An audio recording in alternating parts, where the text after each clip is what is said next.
but it should have Can't see the hidden focus. it should have a sense of the cranium, It's too loose. and then just the angle of the nose.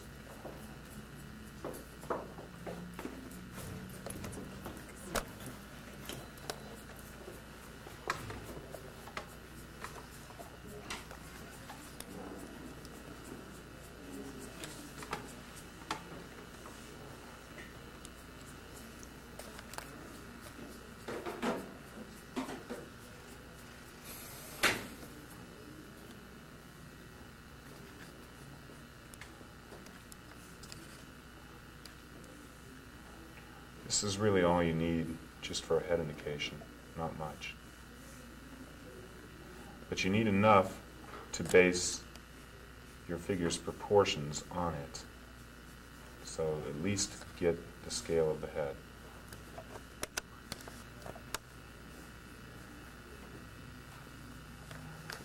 Okay, now you've got right in front of the jaw his neck, or rather his shoulder, and this is the line of the arm, one single, simple, long line. Same with the other half of the arm. The left arm. Now. The hair.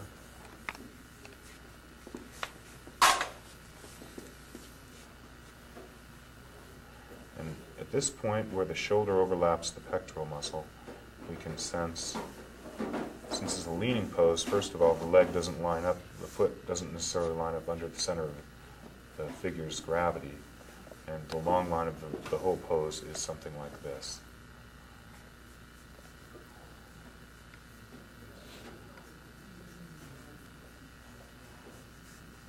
Along the axis I drew for his arm, I can now specify muscle shapes.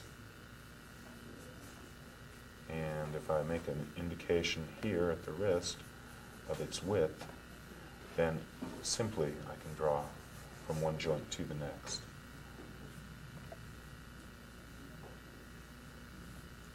So I'm trying to find the simplest approach to solving each and every pose.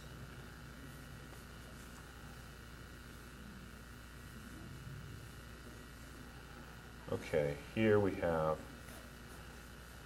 the figure behind the arm, and then if I swing across the rib cage, I can turn the breast under. Now I can continue along the axis, this curved axis for his torso, to turn the thorax also under.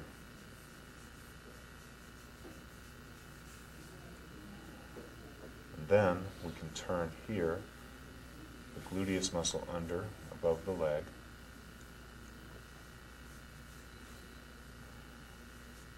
Find the trochanter, find the knee, or the back of the knee, and draw in one fluid S-curve to that joint. Find the width of the knee joint. This is the thing, it's a simplicity that I'm trying to preach about figure.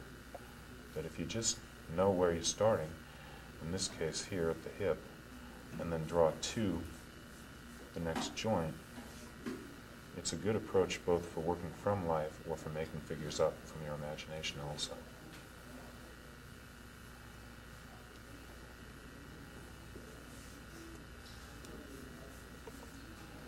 As for the other leg, if I swing under the hip joint and draw through, we find, well, the best approach actually is to complete the first leg, and right beneath the knee is where you pick up the line of his other leg.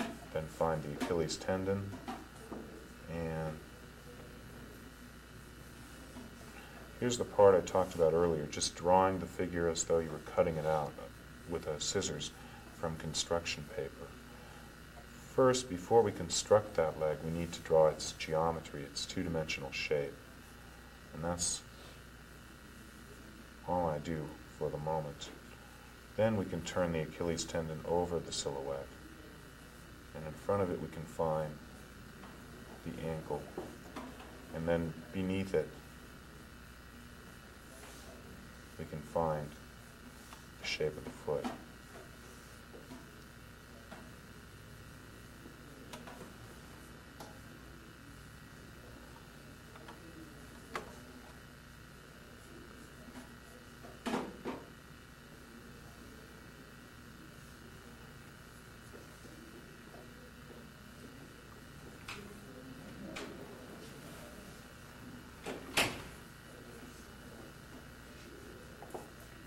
And for the other leg, the same. Find where the foot is overlapped, and then just make your connection between the 2 points.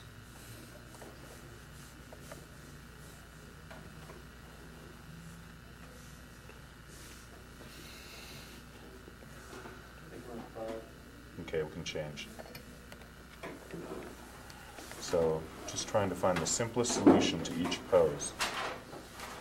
Not drawing a lot, but just drawing what counts.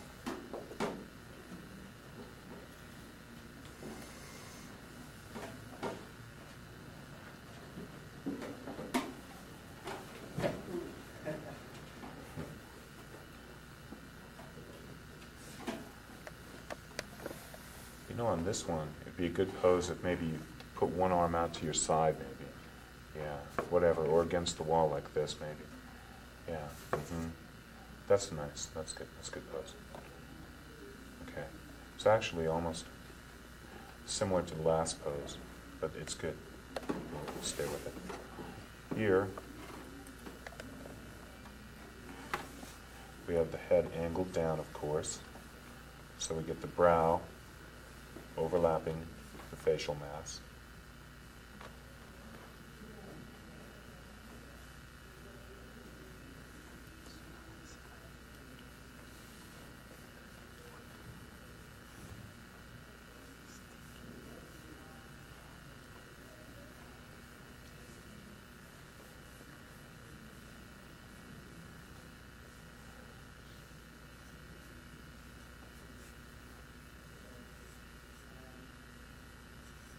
Just want to pick up the shape of his hair. You use the side of your pencil to both get the shape, but at the same time give it the texture that the hair would require.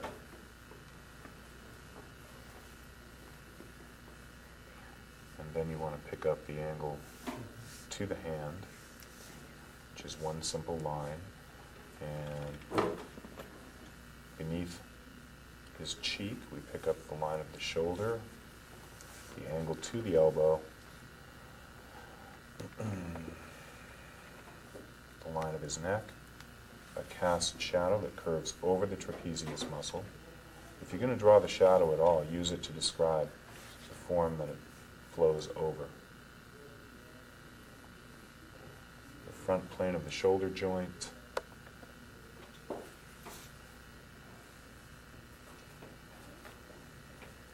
and since I've already drawn the axis of movement of the entire arm, I only have to basically string the musculature along that and work my way toward the elbow.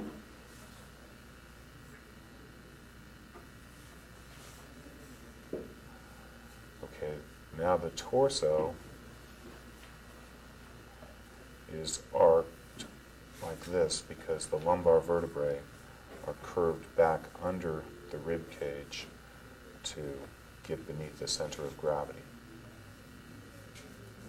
And the torso overlaps, the upper torso overlaps the pelvis here, and then we pick up the angle to the back of the torso, the farthest point here at the gluteus muscle, and then we can swing back to the center of his figure, separating the breasts at the sternum, and then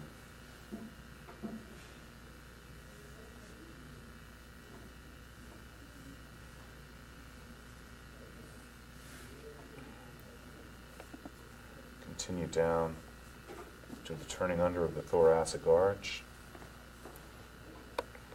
and then we've got a plane that turns back above the navel over the lower torso,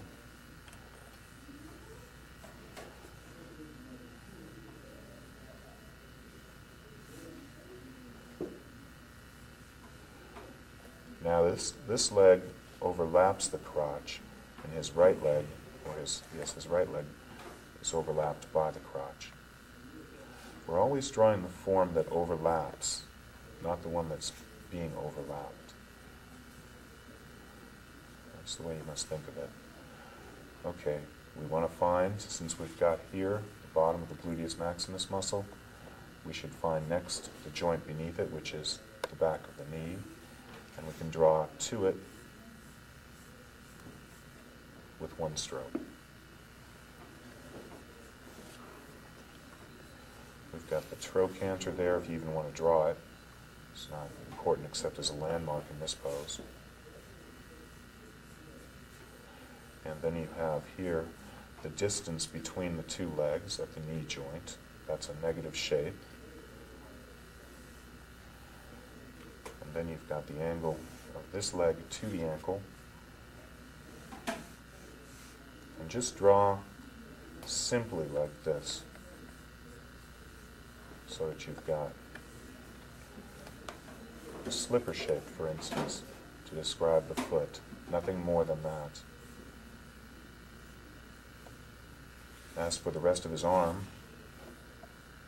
curves back behind the torso.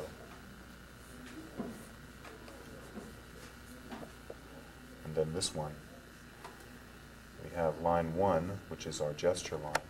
Line 2, depending on how far it is from line 1, will tell us whether he's skinny or fat or ideal.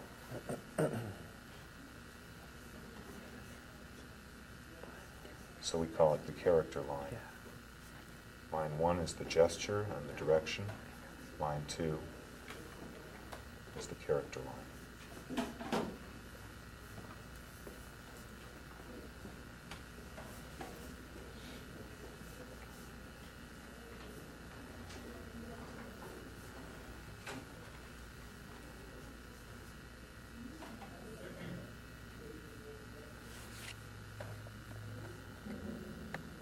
Complete the legs is the same as the project on his torso.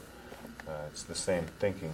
You simply have a limb, which is a tapering cylinder, and then you find the condyle here of the bone in front of the patella, and you place these forms on top of the simple axis that you establish early on.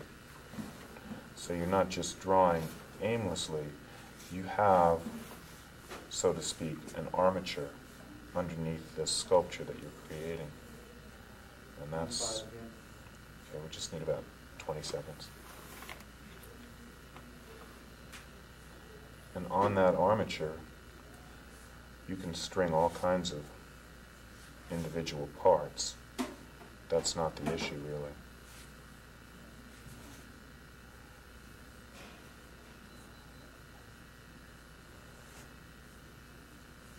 If you have questions, you can ask as I go along. That's something I can do, is talk and draw at the same time.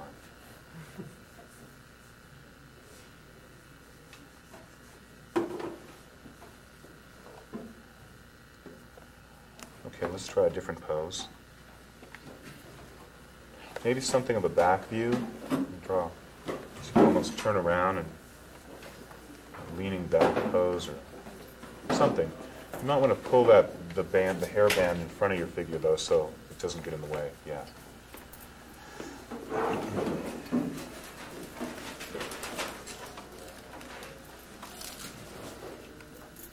But don't forget, there's always some gesture to the pose.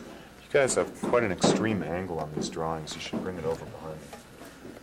Everyone's probably wondering why figures always look like they're falling.